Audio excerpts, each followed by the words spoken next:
오늘 본문은 예수님이 하나님의 아들이심을 증언하는 내용입니다. 단지 앞절에 나오는 안식일에 병자를 고쳐 안식일을 어긴 일과 관련된 것이 아닙니다. 그보다 훨씬 광범위합니다.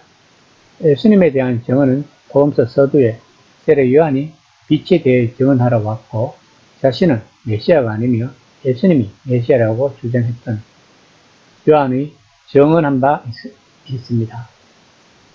하지만 이제 세례 요한의 증언보다 훨씬 더 중요한 증언을 예수님이 하시고 있는 것입니다. 먼저 자신이 오신 목적을 이야기하십니다. 5장 30절입니다. 내가 아무것도 스스로 할 수 없노라. 듣는 대로 심판하노니 나는 나의 뜻대로 하려 하지 않고 나를 보내신 이의 뜻대로 하려 하므로 내 심판은 어려우니라. 본문의 짧은 말씀에서 예수님은 세 가지 중요한 말씀을 하십니다. 첫째는 자신이 이 세상에 하나님의 아들로서 공식적으로 보내심을 받았다는 것입니다. 두 번째는 예수님의 임무가 우리 모든 인간들의 심판과 관계가 있다는 것입니다. 즉 우리 인간의 생사가 달린 문제를 심판하신다는 것입니다. 그리고 앞으로 모든 일은 예수님의 뜻대로 이루어진다는 것입니다. 왜냐하면 예수님의 뜻이 곧 하나님의 뜻이기 때문입니다. 5장 31에서 33절입니다. 내가 만일 나를 위하여 증언하면 내 증언은 참되지 아니하되 나를 위하여 증언하시는 이가 따로 있으니 나를 위하여 증언하시는 그 증언이 참인 줄 아노라.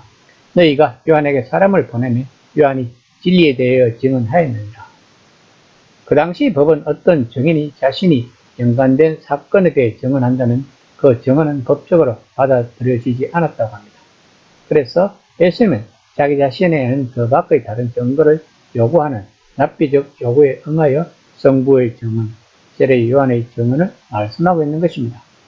물론 37절에서 예수님의 사역에 대한 증거도 있습니다.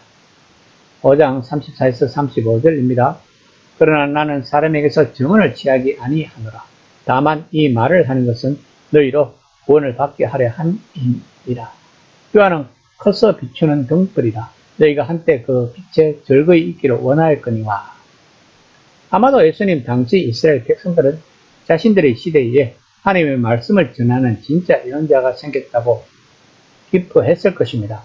하지만 그들은 요한이 가리키는 손가락만 보고 그 손가락이 가리키는 달은 보지 못했던 것입니다. 사람들은 요한이 예수님을 위해 길을 준비하고 있다는 것을 깨닫지 못했다는 것입니다.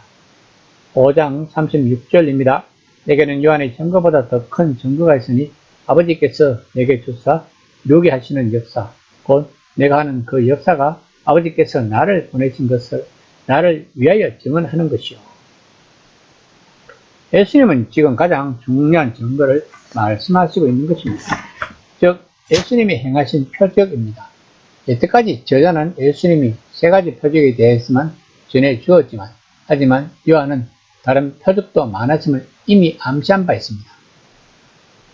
바로 예수님 자신이 하신 표적들이 증거인 것입니다. 5장 37에서 38절입니다. 또한 나를 보내신 아버지께서 친히 나를 위하여 증언하셨느니라.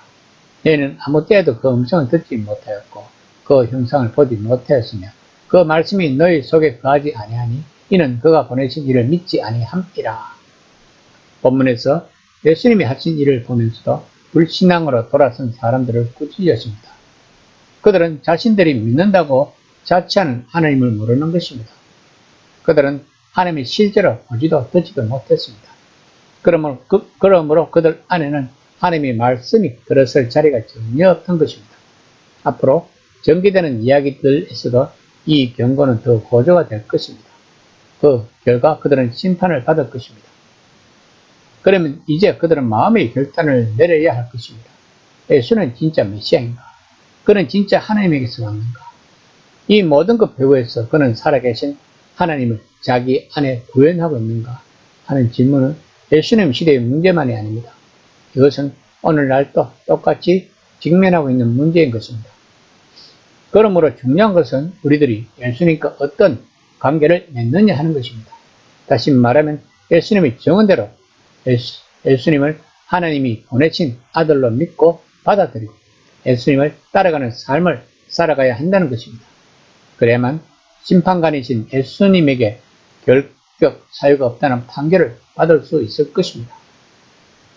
이 시간 나는 과연 예수님에게 어떤 판결을 받을 것인가를 한번 생각해보는 시간이 되었으면 합니다.